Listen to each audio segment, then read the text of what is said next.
Dad paid for my cousin's college but left me out. Now he wants back in my life. But I finally found out why he did this, and the truth was not what I expected.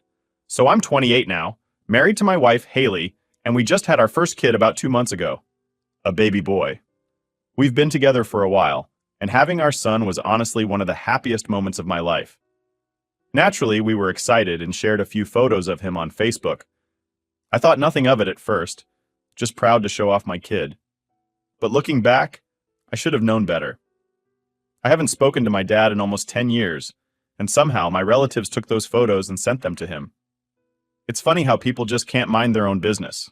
Let me back up a bit to explain why me and my dad aren't exactly on speaking terms. It all goes back to when I finished high school, and things were supposed to be looking up for me.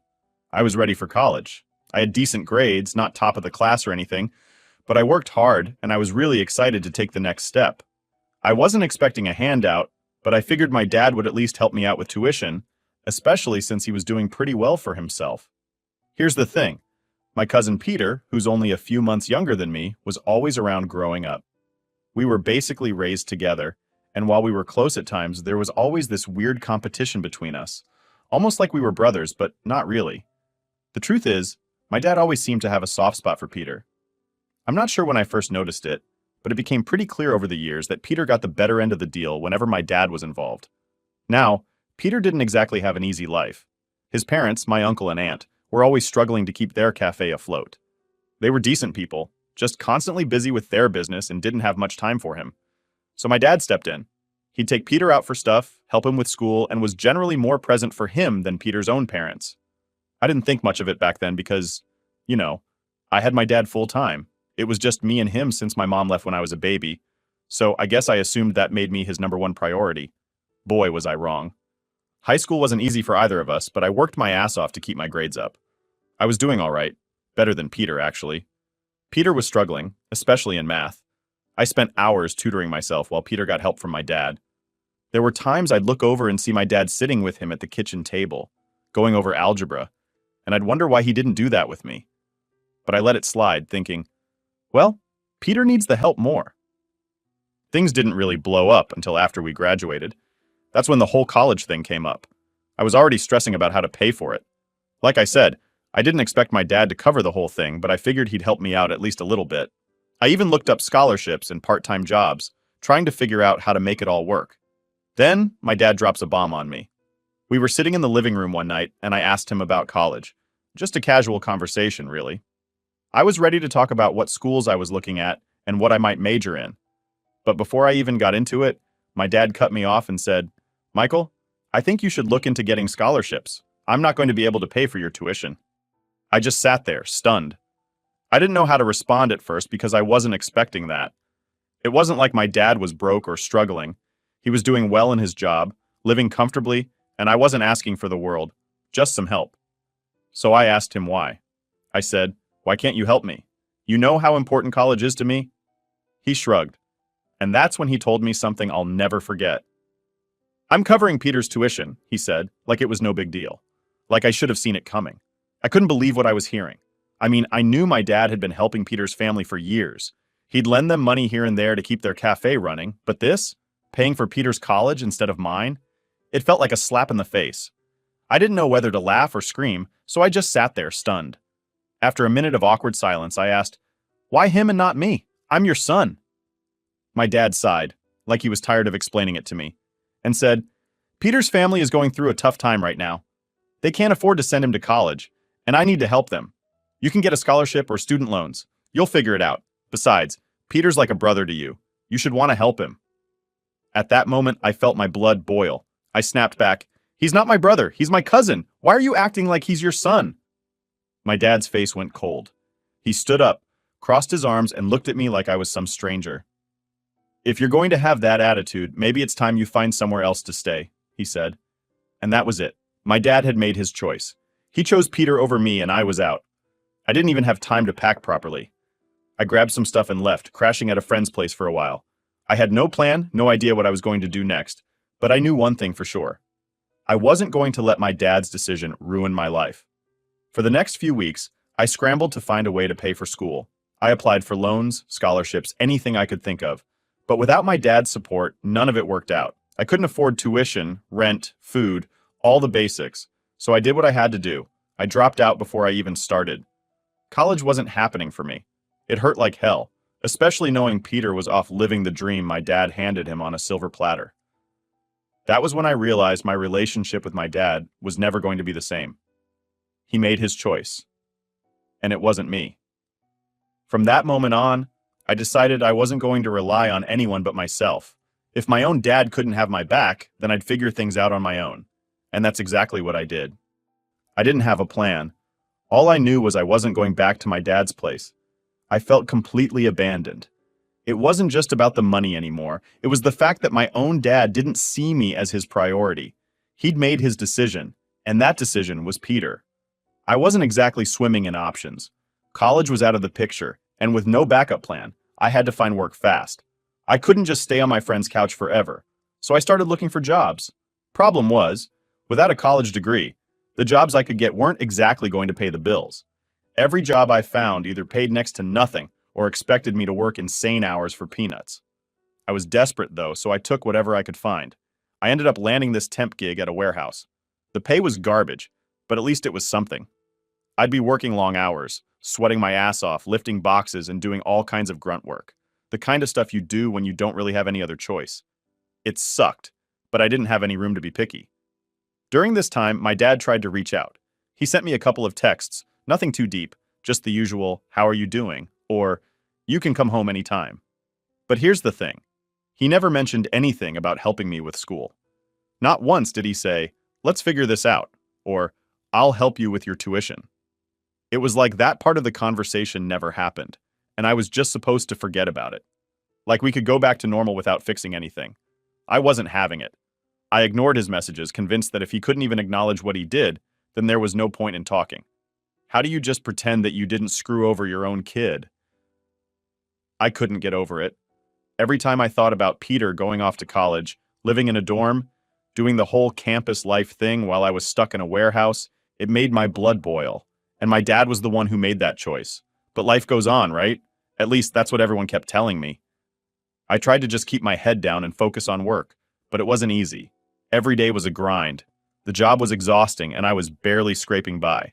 I had rent to pay, groceries to buy, and bills stacking up, all while trying to figure out what I was supposed to do with my life now that college wasn't an option.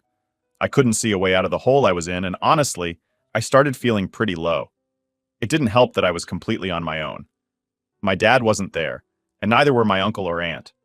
They didn't reach out to check on me once, which just confirmed what I already knew. They didn't care. Peter was their golden child, and I was just there. Forgotten.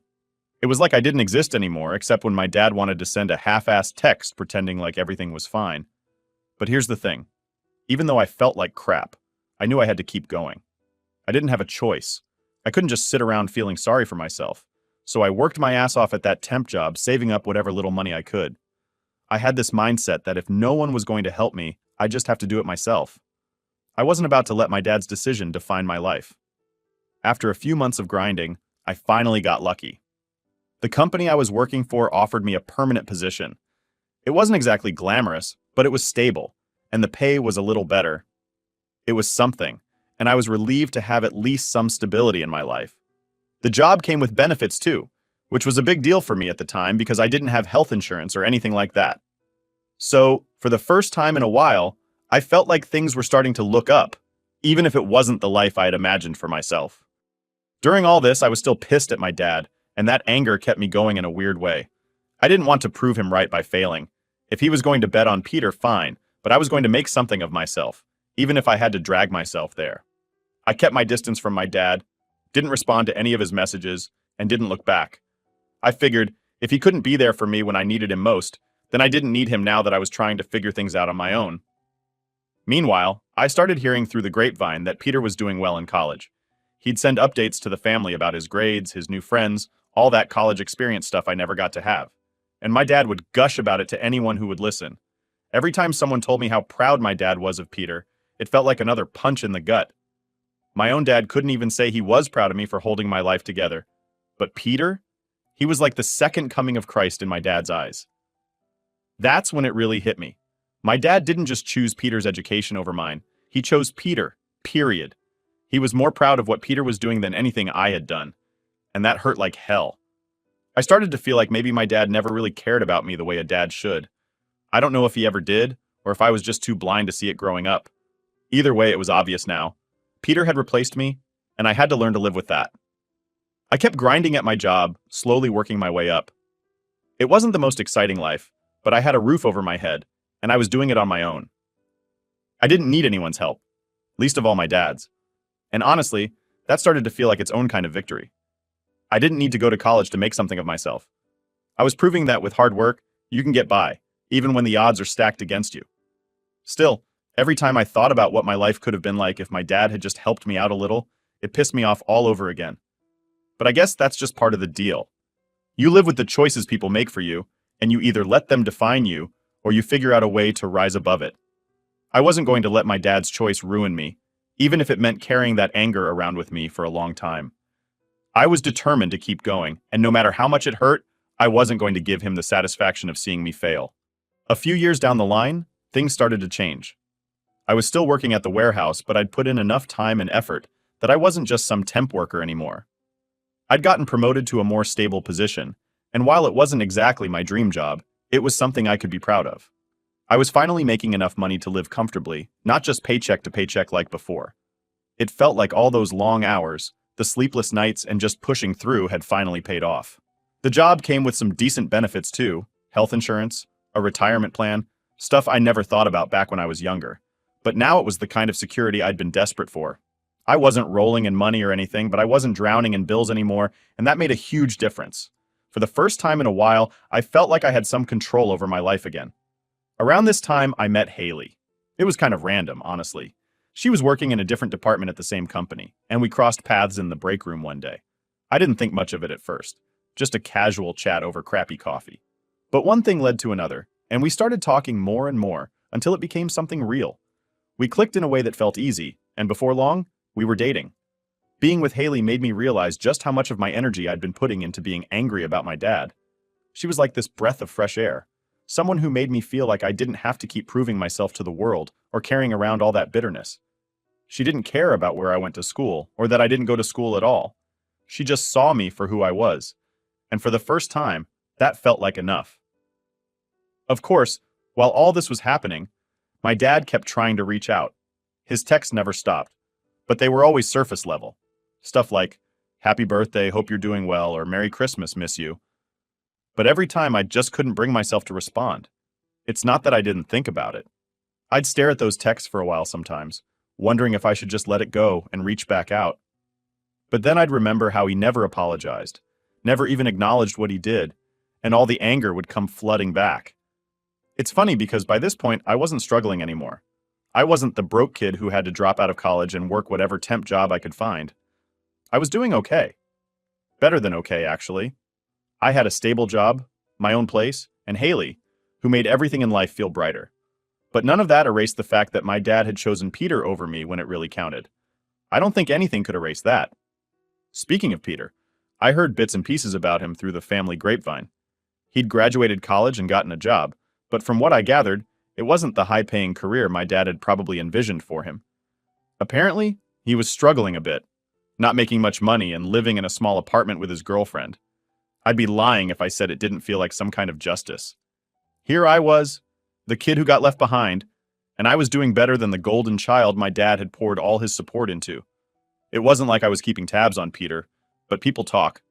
Family members who I hadn't spoken to in years would randomly bring him up in conversation, usually trying to get me to reconnect with my dad. They'd say things like, "You know, Peter's not doing so great. You should talk to your dad. He misses you." But every time I heard that, it just reminded me why I kept my distance in the first place. My dad made his choice and I made mine. Haley was always super supportive during this time. She never pushed me to talk to my dad or made me feel guilty for cutting him off. In fact, she was the one who told me I didn't owe him anything.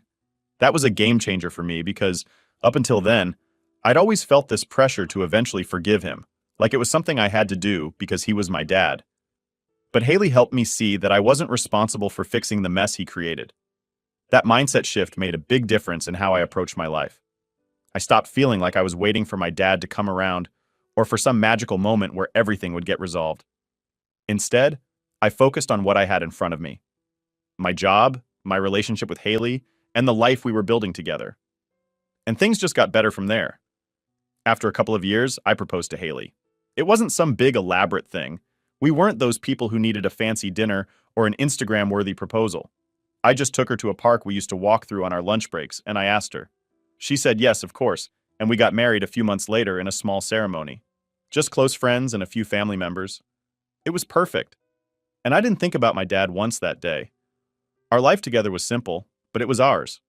We moved into a decent apartment, got a dog, and talked about starting a family someday. I finally felt like I'd made it, in my own way. I didn't need my dad's approval or his money. Everything I had I'd worked for, and I was proud of that. Of course, my dad didn't stop trying to reach out. He sent a message when he found out I got married saying something like, "I'm so happy for you and Haley. I wish I could have been there."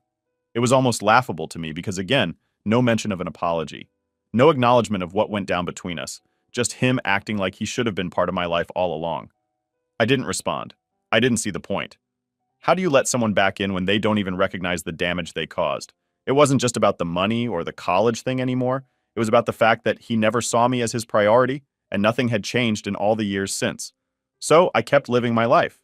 Haley and I eventually decided we were ready to start a family, and that's when we had our son. He's the best thing that's ever happened to me, and holding him for the first time made me realize how much I wanted to be the kind of dad I never had.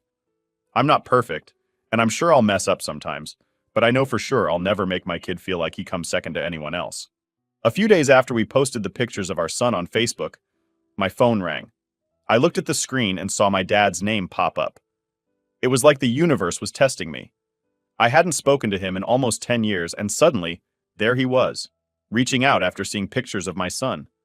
Part of me wanted to just ignore it, like I had with all his texts before, but another part of me was curious. Maybe this was the moment I'd been waiting for. The moment where he finally said he was sorry. Maybe becoming a grandfather would make him realize what he'd lost. So I picked up the phone. "Hey, Michael," he said, his voice almost hesitant, like he wasn't sure how I'd react.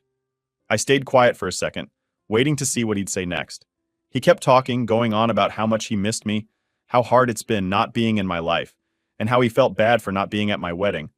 All the while I was just sitting there, listening but not really feeling anything. It was all empty words. Then he brought up the pictures of my son. "I saw the pictures of your little boy. He's beautiful, Michael. I'm really proud of you." That's when I snapped. "Proud of me?" I shot back. "You're proud of me now after everything? You weren't there for any of it. You didn't help me with college. You chose Peter over me, your own son, and now you're proud of me?" The silence on the other end of the line was thick. I could tell he didn't expect that reaction, but I wasn't done.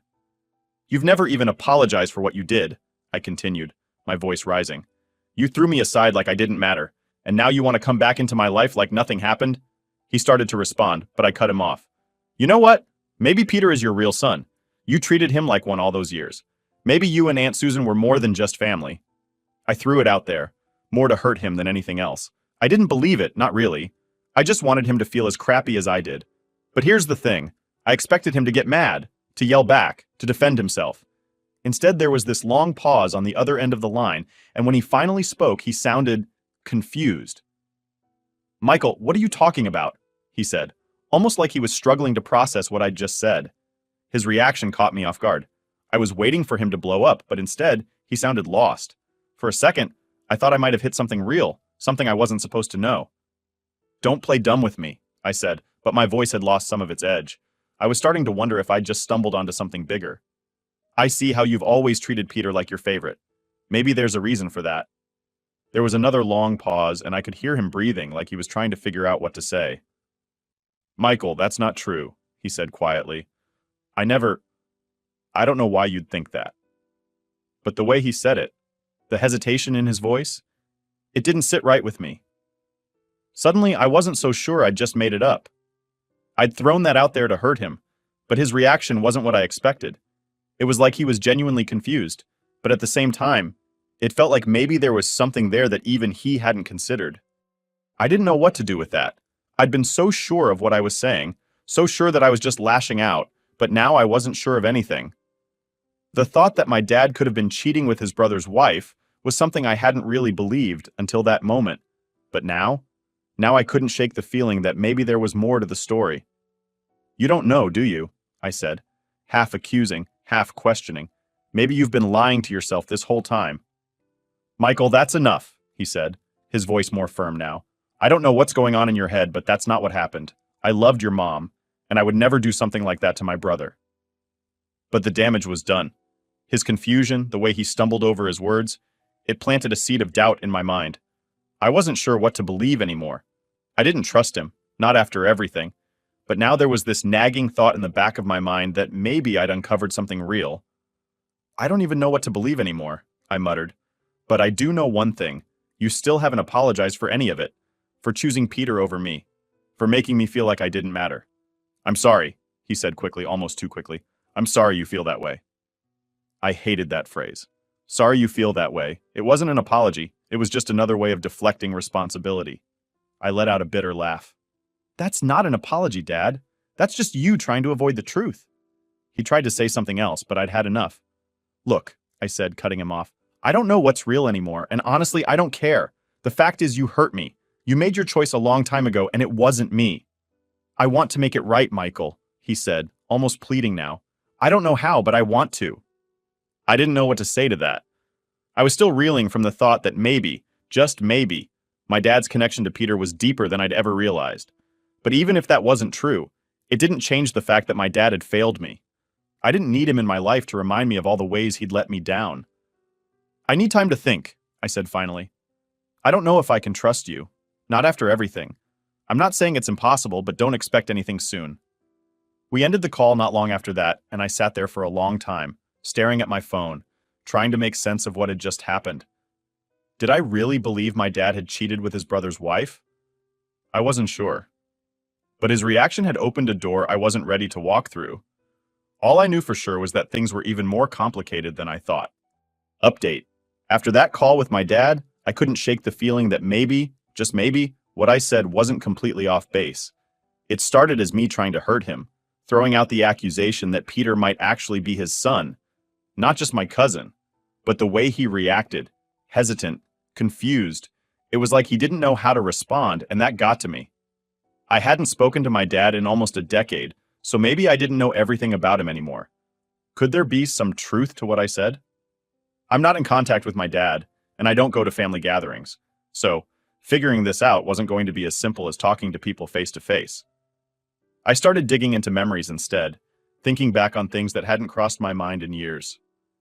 There were these late nights when my aunt, Peter's mom, would show up at our house. I must have been 8 or 9 years old at the time. She would always have some excuse, dropping something off, checking in on us. But it was odd how often she came by when my uncle wasn't around. At the time, I thought nothing of it. But now those late-night visits seemed suspicious. I remember my dad would act differently when she was there, like he was on edge. He'd send me to bed early or make sure I wasn't around while they talked. Sometimes I'd catch them whispering in the kitchen, but I never overheard anything. At the time, it all seemed so normal. Adults talking about adult things. But now I was starting to wonder what those conversations were really about. Piece by piece, the puzzle started coming together in my head. My dad's over-the-top favoritism towards Peter. The way he would always defend Peter, no matter what. And the fact that he never showed me the same kind of support. It wasn't just because Peter's family was struggling financially. Maybe it was because Peter was more than just his nephew.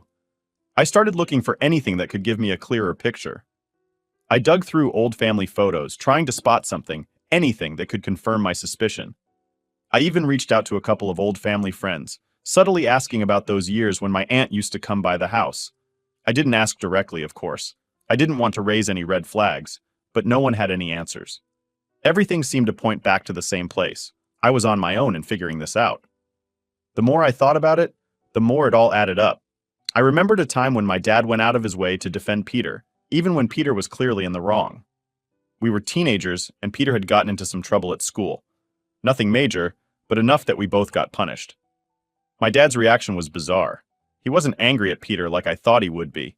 Instead, he kept telling me to go easy on him, to understand that Peter had a different kind of pressure on him. At the time, I thought he was just being protective, but now I see it in a whole new light. I didn't need a DNA test to confirm what I already knew deep down. Peter was my dad's son. It was the only explanation that made sense. The late-night visits, the way my dad treated him, the years of favoritism, it all pointed to the same truth. But now that I knew, I didn't know what to do with it. Should I confront my dad again? Should I tell my uncle the truth? The thought of telling my uncle made me sick to my stomach. He had no idea that the kid he raised as his son wasn't really his. I couldn't imagine how devastating that would be for him. My uncle isn't a bad guy. He worked hard, took care of his family, and loved Peter like his own. Telling him the truth would tear his world apart. And what about Peter? He didn't know either. As much as I resented him growing up, he didn't deserve to find out his whole life was built on a lie. He didn't ask for any of this. The more I thought about it, the more I realized that telling the truth wouldn't make things better for anyone. It would just cause more pain.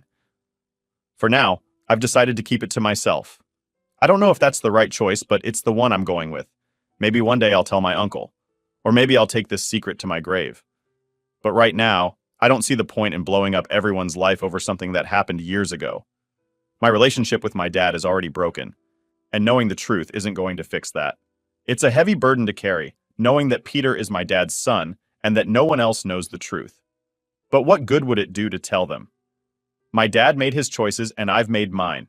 Maybe keeping this secret is my way of taking control of a situation that was never really in my hands to begin with. I still don't know what to think about my dad. Part of me wonders if he even knows for sure that Peter is his son. Maybe he's been lying to himself all these years, or maybe he's just as clueless as everyone else. Either way, it doesn't change the fact that he failed me as a father. Whether or not Peter is his biological son, the way he treated me is something I can't forgive. For now, I'm at peace with keeping the truth to myself. It's not my job to fix the mess my dad created, and it's not my job to blow up my uncle's life. Maybe one day I'll decide differently, but today I'm choosing silence.